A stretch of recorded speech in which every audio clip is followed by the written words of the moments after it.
España, la energía ha sido un sector estratégico imprescindible para la producción de todo tipo de bienes y servicios. Durante largo tiempo fue un sector público. En la década de los 80 y 90 del siglo pasado se produjo una ola de fusiones y privatizaciones que han convertido al sector en lo que básicamente es hoy en día. Uno de los personajes clave en la determinación de la política energética y petrolera en aquellos años es nuestro invitado en esta edición de charlas con grandes figuras de la ingeniería, José Luis Díaz Fernández. Es un placer compartir estos minutos con usted. Bienvenido. Encantado, mucho gusto. José Luis Díaz Fernández es uno de los mayores expertos petrolíferos en nuestro país. Doctor ingeniero de minas, catedrático en la Escuela Técnica Superior de Ingenieros de Minas de la Universidad Politécnica de Madrid. Se ha sentado en los consejos de administración y ha tenido grandes cargos de responsabilidad en empresas como Auxini, Enpetrol, Petroliber, Camsa, Unosa, Endesa, Butano, Enagas, Petronor, CLH o Repsol, entre otras muchas. Ha dedicado la mayor parte de su vida a la docencia y a la empresa, salvo un paréntesis de 3 años como director general de la energía. Actualmente es académico de las Reales Academias de Doctores de España y de la Ingeniería, de la que es miembro constituyente con la medalla número 4. Usted es uno de los mayores expertos petrolíferos en nuestro país, pero quizás lo que mucha gente no sepa es que también es licenciado en veterinaria. Sí. No, yo, mi trayectoria profesional es muy extraña. Yo soy hijo de un matrimonio de maestros nacionales, de aquella élite de maestros de la época de la Segunda República que potenció mucho el magisterio. Y bueno, pues éramos 7 hermanos y mis padres tenían la obsesión de que estudiásemos. Entonces en León lo que había era la Facultad de Veterinaria, que entonces era Escuela de Veterinaria. Había después la Escuela de Peritos de Minas. Y luego había, y esa fue ignorancia mía, había la Escuela de Comercio, aquellas antiguas escuelas de comercio que eran muy buenas para enseñar sobre todo contabilidad, economía, etc. Entonces yo cuando terminé el bachillerato, pues venir a Madrid a estudiar era un sueño, entonces todas las escuelas estaban en Madrid. Entonces yo hice veterinaria y facultad de minas y fui a trabajar a una empresa minera al terminar Hulleras de Sabero y Anexas, que era una empresa del Banco de Vizcaya que producía, hoy ya cerrada, producía carbón coquizable que se coquizaba en el mismo Sabero y se enviaba por un ferrocarril que se había hecho exclusivamente para eso, el ferrocarril de vía estrecha que hay desde León, La Robla, etc., llamado ferrocarril de La Robla, y que iba a los Altos Hornos de Vizcaya. Entonces ahí estuve 3 años y bueno, a los 3 años, a punto de cumplir 25 años, me pareció que yo tenía un tope en la progresión profesional, puesto que había una gran diferencia entre los ingenieros y los peritos, y me vine a Madrid a preparar el ingreso en la Escuela de Minas. Ingresé enseguida. El ingreso, el temible ingreso. El temible ingreso, sí, que yo ingresé enseguida. Tengo que decir que aprobé a la primera los 2 grupos y terminé con el número 1 de promoción, Premio Nacional Fin de Carrera, y empecé a trabajar en Auxini. Auxini era una empresa de prospecciones petrolíferas, dependiente del INI. Empecé a trabajar en esa empresa en la que al cabo de unos años pues pasé a ser, en esa empresa pasé a ser el vicepresidente ejecutivo, el consejero director del servicio de hidrocarburos. Es curioso que usted empezó su carrera profesional en una empresa hullera y luego, sin embargo, se dedicó el resto de su vida a trabajar en el petróleo. Sí, porque yo cuando estaba terminando, recuerdo que vinieron a verme a Madrid. Yo me había casado en el verano previo al 5º curso, al último, y vinieron a verme los ingenieros de Sabero, que vivían en Bilbao, de la empresa, vinieron a verme para que fuera con ellos. Pero yo entonces ya comprendí que la era del carbón se había terminado en España.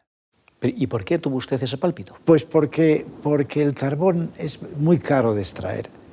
Nos era dificilísimo encontrar mineros. Yo recuerdo que se les iba a buscar a Andalucía y se llevaban redadas de mineros que en el fondo era un riesgo porque conocía muy poco aquello.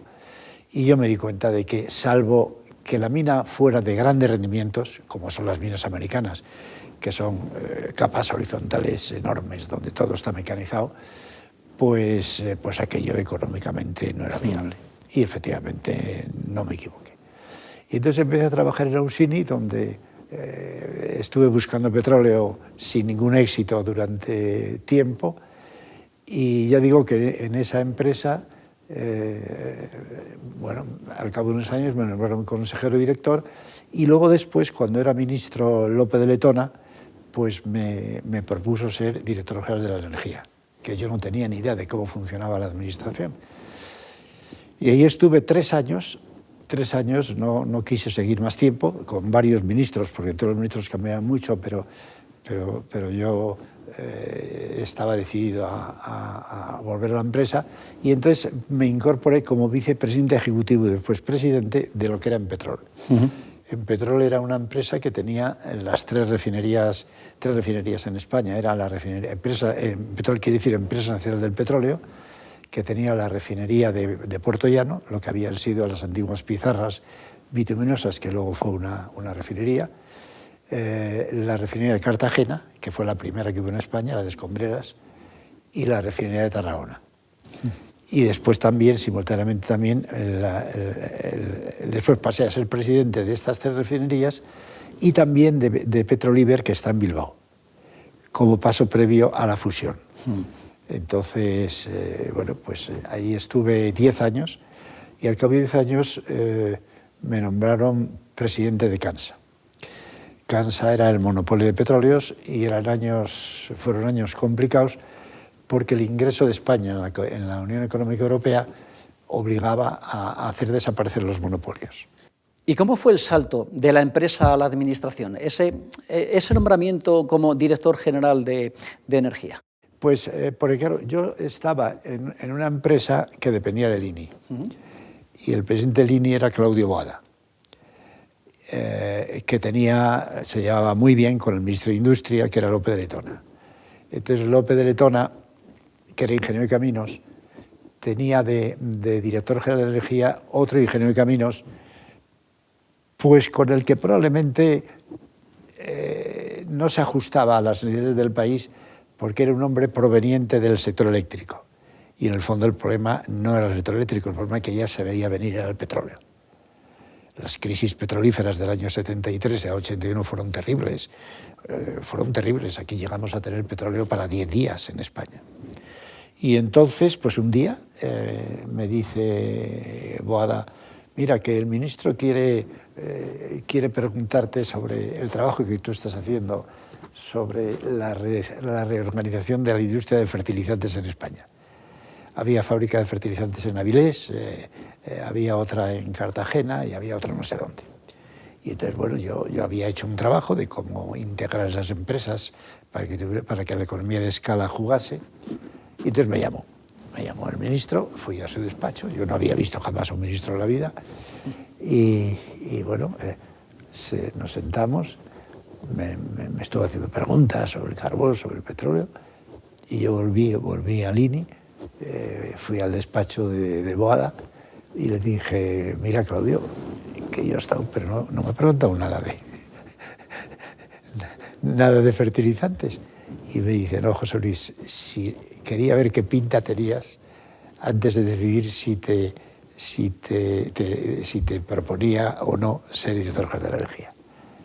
Y efectivamente me lo propuse, y fueron años muy duros, porque fueron años en los que, por ejemplo, yo impulsé la energía nuclear. La tramitación de los 7 centrales nucleares de 1000 megavatios que hay en España empezó conmigo. Que, por cierto, hubo unas oposiciones. Eso es lo que le iba a preguntar. En aquella época había la oposición por parte de algunos sectores sociales, tremendo, igual que ahora. Tremendo. Pero esas 7 centrales nucleares que se inició su tramitación estando yo, están proporcionando en España el 20% de la electricidad a un precio bajísimo.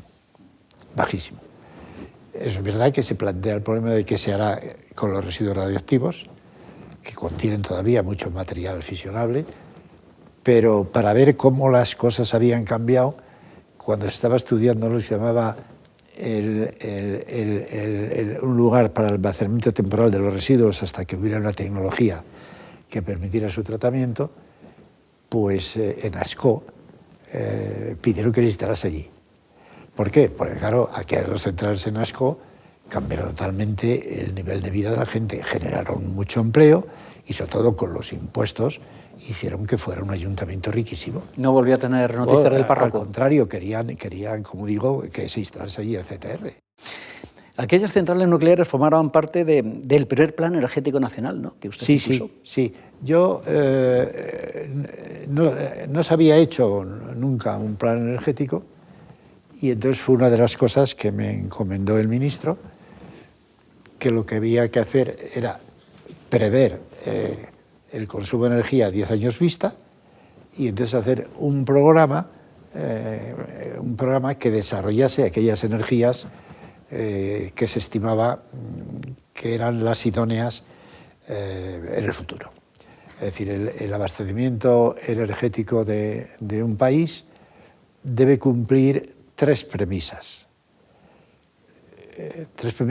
Las tres en sí son necesarias. Uno, la seguridad, cosa que no existía con el petróleo, porque hubo momentos difíciles. La seguridad, cuando la guerra del Golfo, cuando todas aquellas cosas.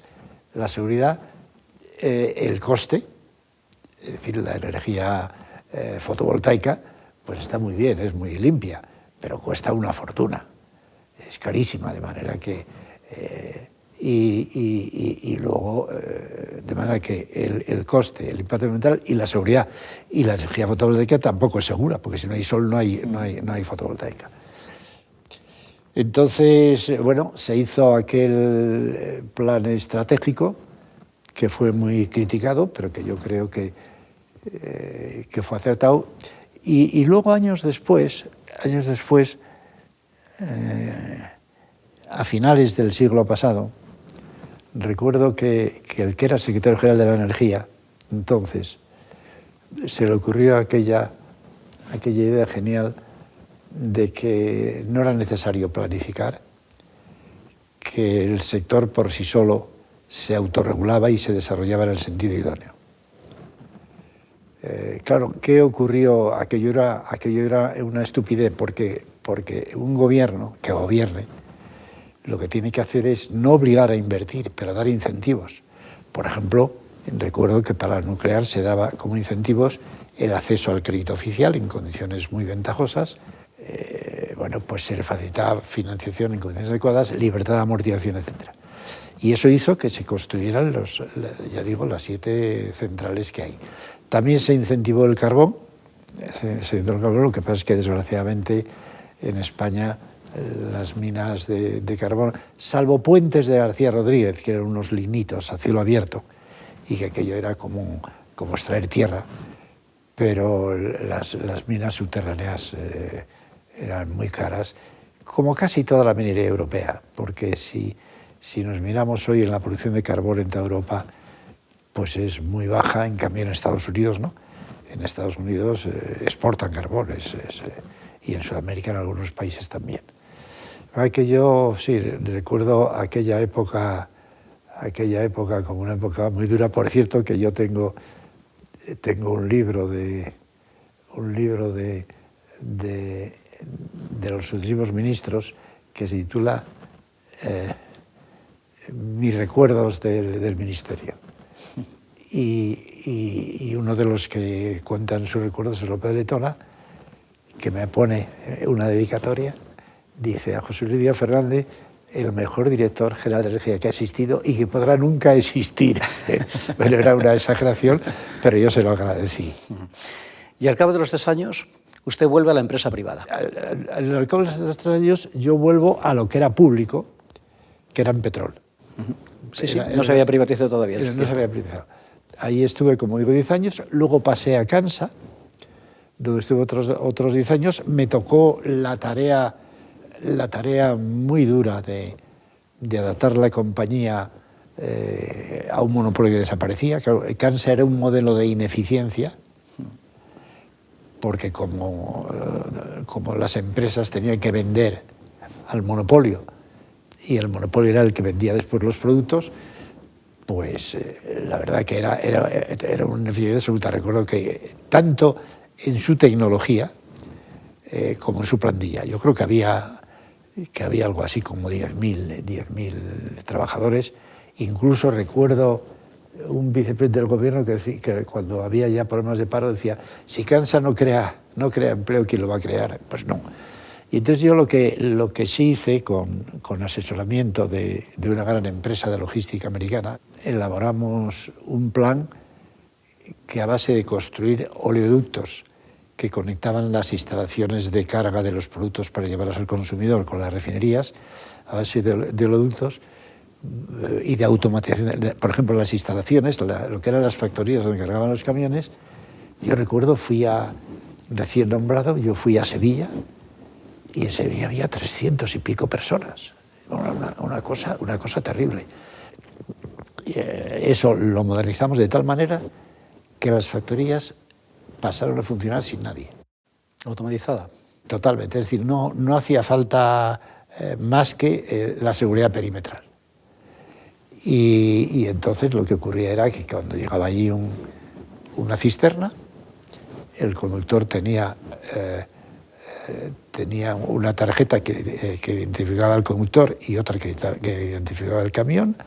Entraba, él mismo cargaba el producto y luego iba a una caseta donde allí programaba y emitía el albarán, dejaba una copia en la cabina y él se iba con la otra. Y así la plantilla la redujimos en Kansa, afortunadamente la redujimos de casi 10.000 a 2.000 y pico. Bueno, pues tuvo que ser un expediente de regulación de empleo que hubo que trabajárselo, ¿no? Pero afortunadamente no hubo ningún ERE, ningún expediente de regulación de empleo. ¿No? Es decir, siempre se hizo a base de ofrecer. O bien prejubilaciones en condiciones satisfactorias, o bien indemnizaciones. Y había mucha gente que, si se le pagaba bien, se iba. Y así fue, sin ningún trauma. Pero sí hubo huelgas, ¿no?, en aquella época. Sí hubo huelgas. Huelgas en las gasolineras. Sí, porque es que en Kansa había unos sindicatos que era terrible. Todavía recuerdo aquel grande hermano del que fue el segundo seleccionador de fútbol. Y la primera huelga fue un desastre, pero en la segunda huelga publiqué a página entera en la prensa nacional, publiqué una nota que decía: los trabajadores de Kansa han anunciado una huelga para los días tal, tal y tal. No esperen ustedes al último día. 2 o 3 días antes llenen los depósitos para asegurarse de que van a poder aguantar esos 2 o 3 días. Efectivamente, surtió efecto, la huelga ni se notó, y recuerdo que me fueron a ver los sindicatos y dijeron: ¿ha destrozado usted la huelga? Pues si no la volveremos a hacer porque no vale la pena. Por aquel entonces, como estamos hablando, la energía era un sector público que estaba distribuido en 2 grandes instituciones a menudo enfrentadas, ¿no? El monopolio, que dependía del Ministerio de Hacienda, y las empresas del INI. Empresas que estaban muy fragmentadas, ¿no? Era un sector bastante atomizado en aquella época. Era un sector muy ineficiente, había buenos profesionales, pero estaba muy fragmentado, porque además, claro, Kansa dependía de Hacienda, pero Hacienda, los cuartos estaban en Hacienda, y tenía una fuerza tremenda. Y fue precisamente un calvo Sotelo, Leopoldo, cuando fue presidente del gobierno, el poco tiempo que estuvo. En 1981. Leopoldo Calvo Sotelo, que conocía el sector petróleo porque él había sido presidente de la empresa que estaba en Huelva, de Explosivos Río Tinto, conocía el sector. Entonces él acabó con el tema, creó el Instituto Nacional de Hidrocarburos, ahí pasaron a estar todas las empresas y entonces ya se pudo reestructurar y crear Repsol. Porque fue en esa época cuando usted le nombraron director ejecutivo y presidente de Empetrol, ¿no? Empresa Nacional del Petróleo. Es decir, primero me nombraron vicepresidente y luego presidente. O sea, primero vicepresidente ejecutivo y luego presidente. Y la verdad es que fueron años muy interesantes, muy interesantes. Claro, porque por un lado estaba la ineficacia de esa atomización de las empresas, esa ineficacia en el sector público, pero también eran los años en los que España aspiraba a entrar en la Unión Europea y eso significaba el fin del monopolio. Claro, claro. Es más, cuando España ingresa en la Unión Europea, que es el 1 de enero del 86, entonces en la Unión Europea los monopolios estaban prohibidos y le dan un plazo de 6 años, un periodo transitorio de 6 años, para la extinción del monopolio. O sea, en el año 92 el monopolio tenía que desaparecer. Y fue ahí cuando a usted le nombran presidente de CAMSA. Y en ese momento me nombran presidente de CAMSA. O sea, para llevar a cabo esa labor. Un embolado tremendo, ¿no? Y en CAMSA, pues yo creo que hubo que hacer una tremenda reestructuración. Y bueno, en el año 92 las estaciones de servicio se repartieron entre los accionistas de CAMSA, que eran las empresas refinadoras. Pero en ese intervalo de tiempo, CAMSA pudo hacer inversiones, pero ya con su dinero, no con dinero del Estado. ¿No? Sí, porque fue así como se desarrolló toda esa red de oleoductos. Sí, efectivamente, porque es que ocurría lo siguiente. Ocurría que era Hacienda quien invertía. Y claro, Hacienda tenía otras prioridades. Hacienda, el déficit crónico de Hacienda, pues, y bueno, para hacer una estación de servicio, aquello era bueno. Entonces, lo primero que se hizo, me acuerdo muy bien, se compraron todo lo que había de lo poco que había de oleoductos, se compró. Yo creo que fue entonces por 100.000 millones de pesetas. Bueno, entonces era una suma astronómica. Sí, de la época, claro. Era una cantidad astronómica. Y entonces ya al haber comprado la compañía los activos del monopolio, ya invertía por su cuenta. Ya no tenía que pasar por Hacienda. Y fue entonces cuando modernizó toda la logística, la modernizó de tal manera que lo que hoy es CLH es sin duda la mejor logística del mundo. O sea, no hay...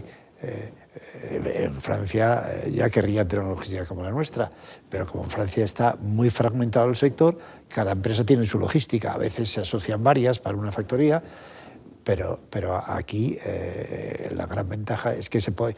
Luego se liberalizó, pero todo el mundo utiliza la logística de CAMSA. Hace unos días estuve con el actual presidente de CAMSA, de CLH, y me dice pues que efectivamente que no tiene ningún problema y que todo el mundo utiliza CLH. Porque ¿qué oleoductos se construyeron en aquella época? Pues se construyeron los siguientes. Se construyó el que llevábamos Talesa, que era Tarragona, de la refinería de Tarragona, Lérida y Zaragoza, Taleza. Después, el oleoducto desde la refinería de Bilbao, que pasaba por Burgos, llegaba a Palencia y ahí se dividían dos. Un ramal iba hasta León y otro ramal iba hasta Salamanca. Luego se construyó otro oleoducto desde la refinería de Petroliber en La Coruña hasta Vigo. Otro también desde Petronor, desde Somorrostro, hasta Santander. Luego en el sur se construyó un oleoducto que venía de Algeciras y de Huelva, se reunían y un ramal iba hasta Málaga y otro seguía hasta Puerto Llano y hasta Madrid. Y luego otro desde Castellón a Alicante, de manera que recuerdo que los únicos sitios que no tenían acceso por producto, porque económicamente no estaba justificado, era Gijón y era uno en la costa andaluza, no recuerdo cuál es. Pero todos los demás estaban a decir producto, con lo cual se abarataron los costes y, porque claro, el transporte de producto es infinitamente más barato que el transporte por camión cisterna, ¿no? Bueno, y todas esas empresas que también eran pequeñas, medianas, se fusionaron para dar lugar a lo que ahora conocemos, como Repsol. Sí. Que es una de las grandes multinacionales. No, Repsol es una gran empresa, tenía buenos profesionales, pero bueno, ha ido optimizándolo y la verdad es que es una refinería. Que por esto yo tengo una experiencia que fue para mí terrible. No sé si usted recuerda de los alfaques. El incendio de los alfaques con aquel camión cisterna, sí, el camping. No se me olvidará. Nosotros teníamos, en la empresa en la que yo estaba, en Petrol, de la que yo entonces presidente, teníamos una gran petroquímica en Puerto Llano y otra gran petroquímica en Tarragona. Y había déficit de propileno en Puerto Llano y excedentes de propileno en Tarragona. Y entonces había unos camiones cisterna que llevaban el producto desde Tarragona hasta Puerto Llano. Entonces, claro, las normas de seguridad, por ejemplo, una botella de butano no está llena del todo, sino que queda un espacio, de manera que si se calienta, se dilata, pero se dilata comprimiendo la cámara de aire que hay, o la cámara de mezcla de aire. Si no lo hubiera, reventaría. Entonces ocurrió que la cisterna esta la llenaron a tope, cosa que fue un fallo en el cargadero tremendo, o casi a tope, y luego además lo que añadió fue que pararon a comer y dejaron la cisterna al aire.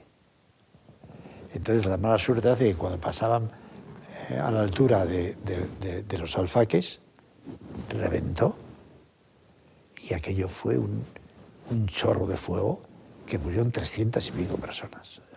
Yo me acuerdo, esa es la única vez que he pasado yo la noche en mi despacho, agarraba el teléfono y fue terrible. Yo creo que incluso hoy hay cadáveres que nadie ha recuperado, pero fue terrible. Y en aquella época, pues yo diría que costó, que económicamente no fue catastrófico, porque Cisternas tenía un seguro, nosotros otro, y entre los dos, pues bueno, yo creo que fue 3 millones de pesetas de las de entonces para cada uno, se dieron por satisfechos y se acabó. Hoy día, en un caso como ese, bueno. Sería la ruina de la compañía. Bueno, hoy sería la ruina de la compañía. ¿Y cómo se solucionó ese tema? ¿Siguieron las cisternas o hicieron un oleoducto que conectara?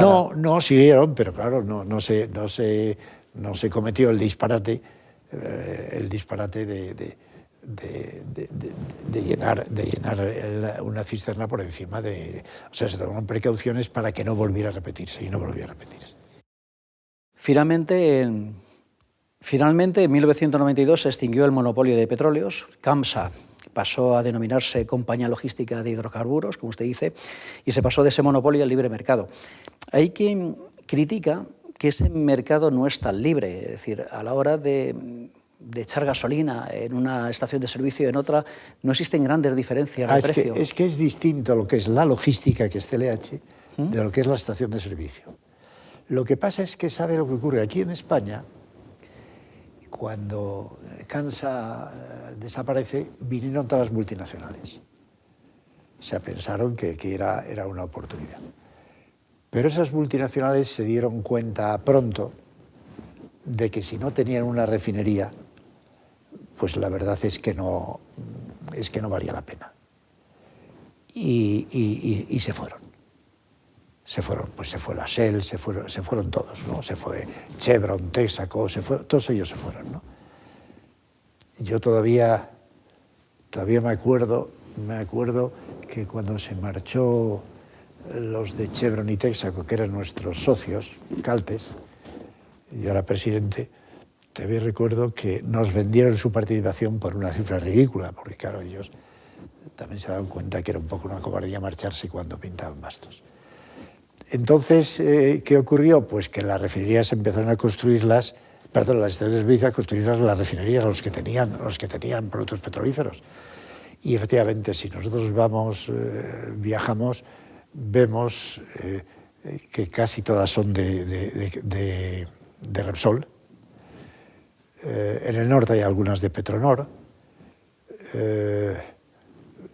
pero la verdad es que está poco diversificado.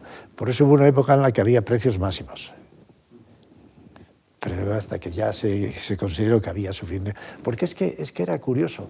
Además, era como las farmacias, había distancias mínimas. Tenía que haber distancias mínimas de refinerías, era para protegerlas.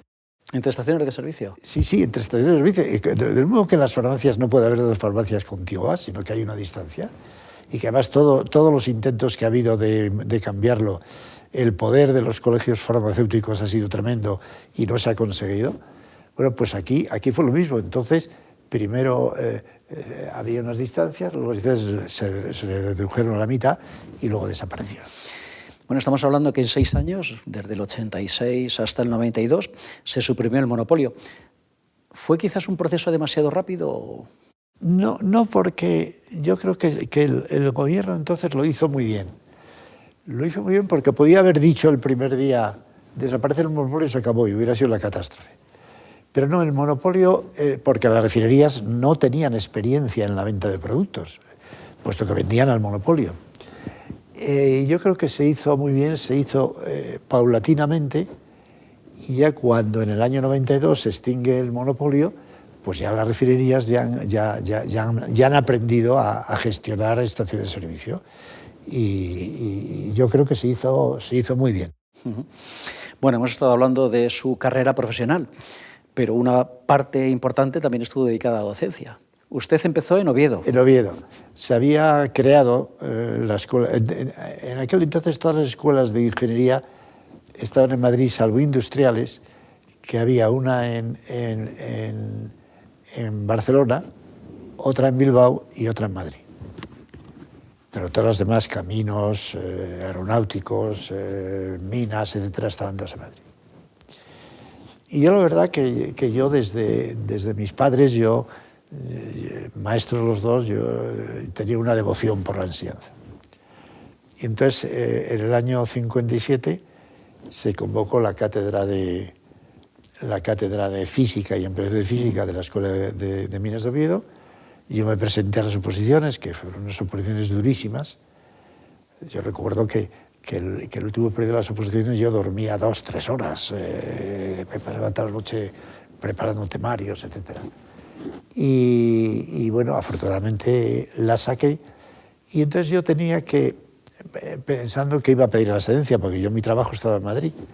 Entonces yo todos los lunes por la noche iba en coche cama a Oviedo y volvía el jueves por la noche. Y en mi empresa me permitieron estar solo el lunes y el viernes, porque los sábados ya no se trabajaba. En Oviedo estuve casi un año y afortunadamente en primavera se convocó la cátedra de Mecánica de Fluidos, de Mecánica Racional y Mecánica de Fluidos en la Escuela de Madrid, que también me presenté y la saqué y ahí estuve mucho tiempo hasta que tuve que pedir la excedencia por la incompatibilidad de la enseñanza con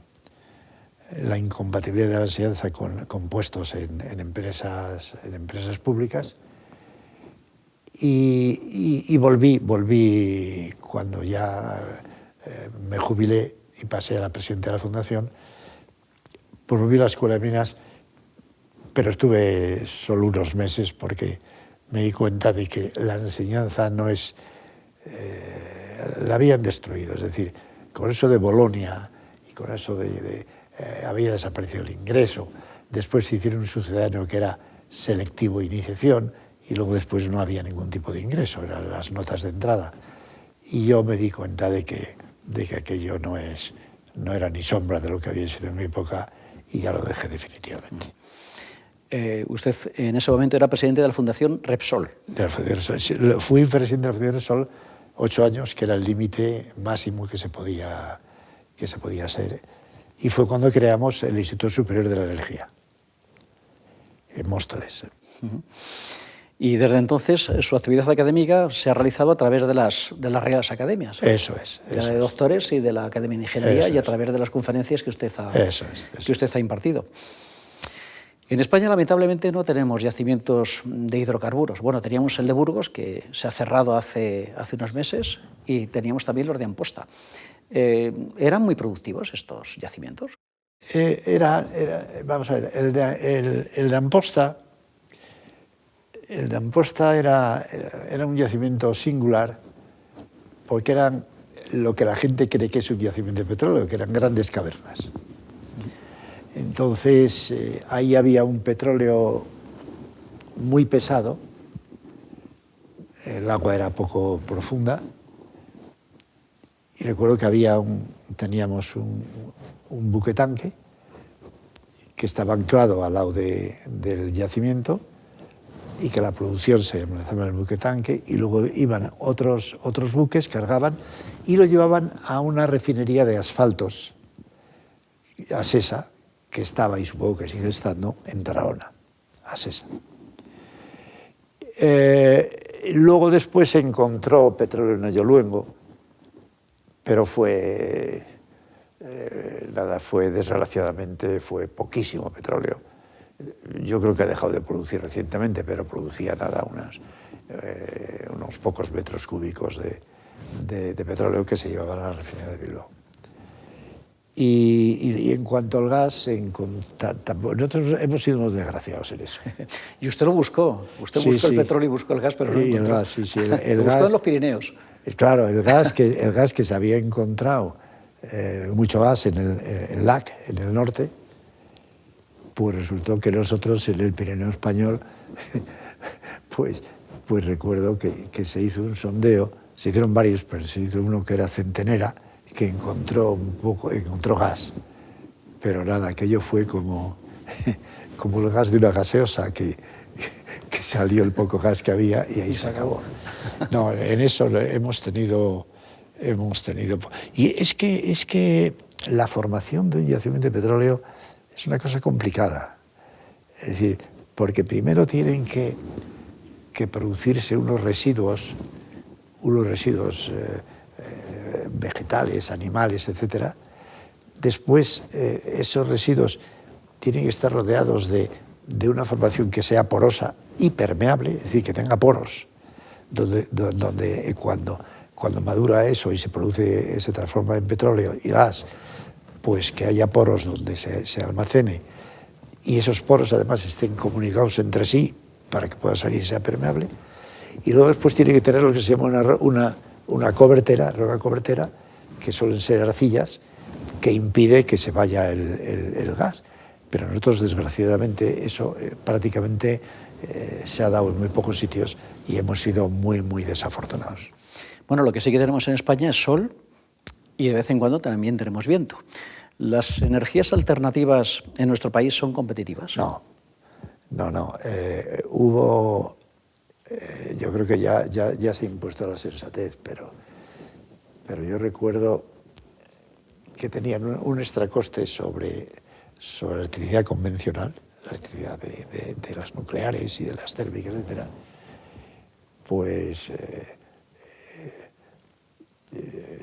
yo recuerdo que el extracoste de todas estas energías llamadas renovables, como son la solar, la fotovoltaica, la eólica, etc., tenían un extracoste anual de 10-12 mil millones de euros. Y yo creo que además hubo incluso fraudes tremendos, porque yo recuerdo cuando yo iba a Marbella, en ciertas zonas de la meseta, pues se veían paneles solares. Sí, los huertos solares estos que llamaban. Pero había quien montaba un motor de gasoil y producía electricidad y la cobraba como si fuera fotovoltaica. La clásica pillería española, ¿no? Pero hace unas semanas hemos vivido precios récords de la energía, de la electricidad. Hemos escuchado al presidente Rajoy diciendo que era una consecuencia del tiempo, que pronto el tiempo cambiaría, que empezarían los aerogeneradores a funcionar y que el precio bajaría. Entonces, ¿cómo se explica? Si no es competitiva, ¿cómo se explica que esa energía alternativa baje el precio de la luz? No, es decir, una vez que uno ha instalado el aerogenerador, que es carísimo, porque además han ido aumentando de tamaño, una vez que está instalado, ya el coste variable ya es cero, porque es el viento. Una vez instalado la solar fotovoltaica, que son muy caras, pero cuando ya está instalada, pues el coste variable pues es muy bajo, porque es el sol. Entonces, efectivamente, pues ya que lo tenemos, pues tiene su influencia en el precio de la energía. Porque el precio de la energía es curioso cómo se determina en España el precio de la electricidad. Bueno, más que curioso, es un misterio para muchos. No, es el descifrar. Se va ofertando, ¿verdad? Y entonces el regulador va cogiendo las más baratas hasta que está cubierta la demanda con la que sea. Y ya todas se pagan al precio de la última. Es decir, que si ya llegamos hasta la eólica o hasta la que sea, bueno, pues eso se paga a todas. Es una cosa rarísima y por eso hay esas variaciones. De todos modos, yo creo que no nos damos cuenta de la ventaja que tenemos con una electricidad que no es nada cara. Yo recuerdo, yo viví, creo que ya se lo comenté la semana pasada, yo viví en León cuando había restricciones eléctricas y la luz venía a las 8 de la mañana y en la noche no había luz. Y yo que siempre he madrugado, yo he estudiado con velas. Bueno, eran otros tiempos también. Eran otros tiempos, claro. España había salido de la guerra que había salido y España había quedado arrasada.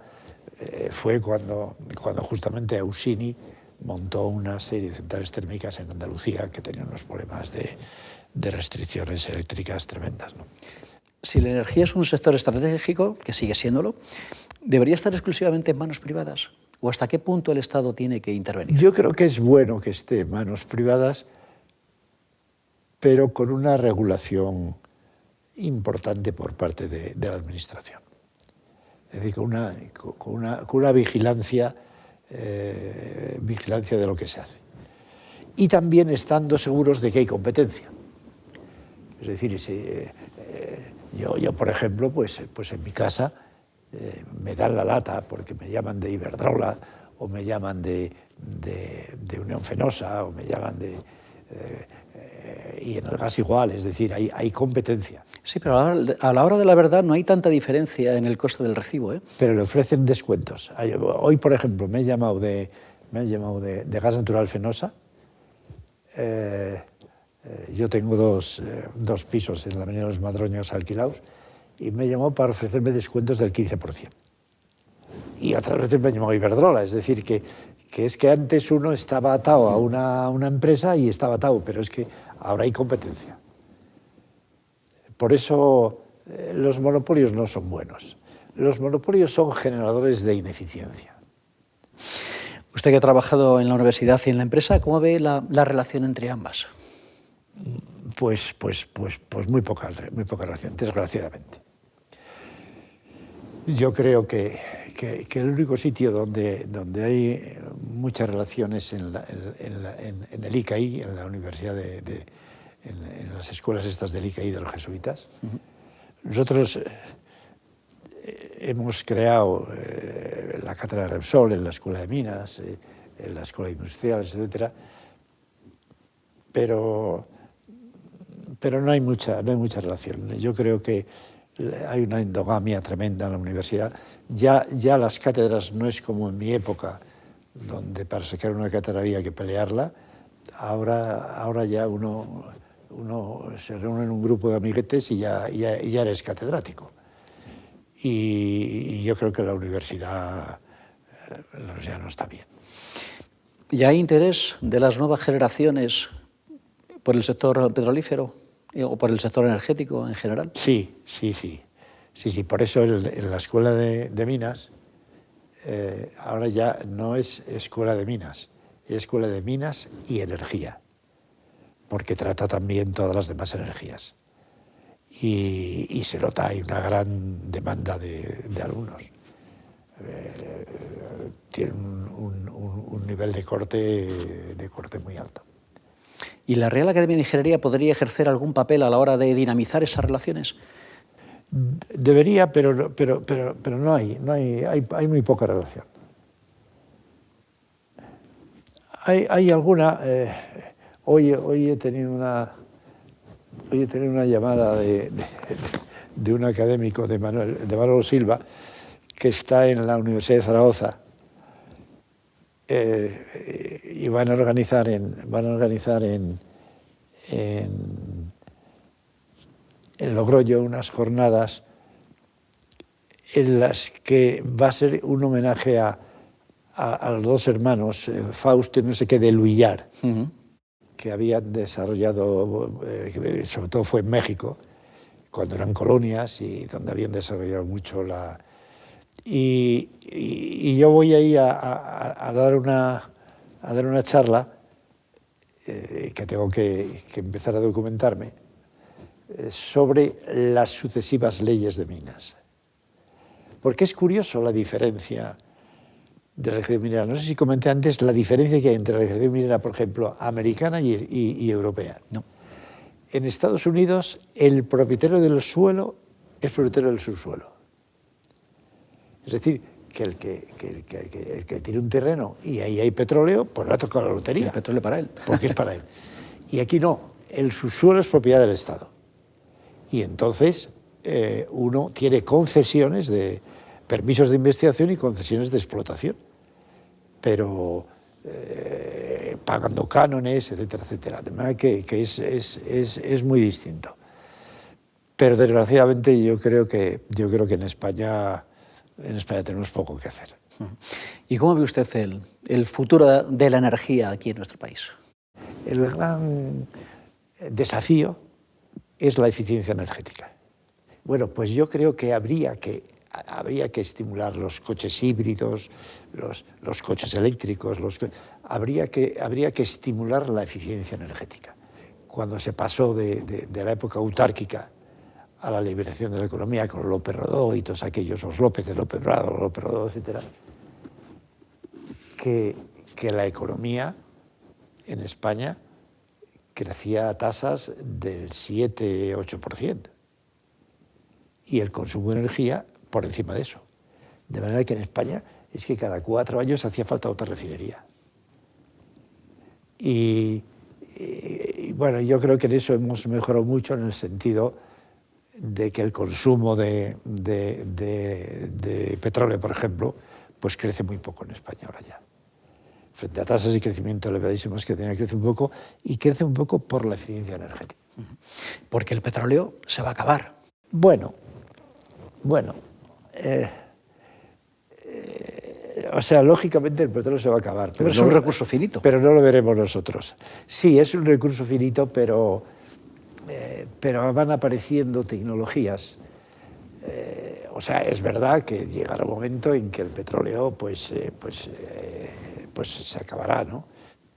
Pero es que van apareciendo tecnologías que hacen que las reservas mundiales de petróleo, en lugar de bajar, aumentan.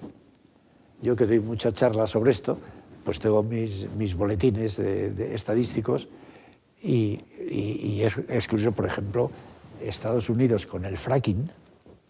El fracking es, hay petróleo embebido en rocas que no fluye y es hacer unos sondeos y provocar unas explosiones. Y entonces el petróleo fluye en Estados Unidos, han pasado a ser exportadores de petróleo.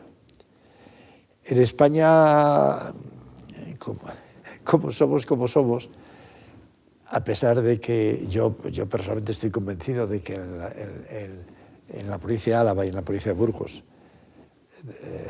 pues hay petróleo de este extrapesado en rocas, y ahí habría que perforar, pero los ayuntamientos y las comunidades se oponen por tonterías, que si afecta a los niveles freáticos, que se afecta... Bueno, y se contaminan los acuíferos. Y se contamina, cosa que no es verdad, pero es así.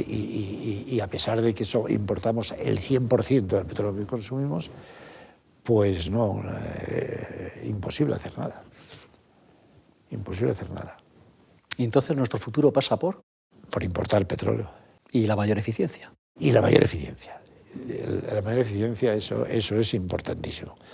Yo en mi casa tengo una calefacción de gasoil, y la verdad que cuido mucho el mantenimiento de esa caldera.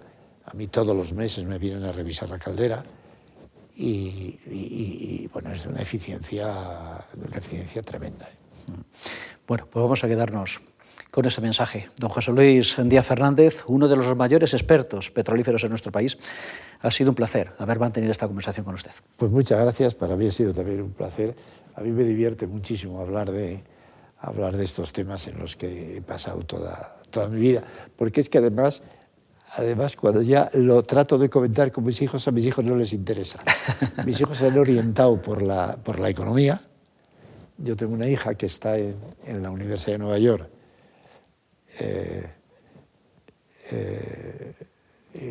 que no tiene que ver con la energía. Tengo otro que está en Quito, en el Banco Interamericano de Desarrollo, lo mismo, y tengo un tercero que está en el área internacional del Banco de Santander.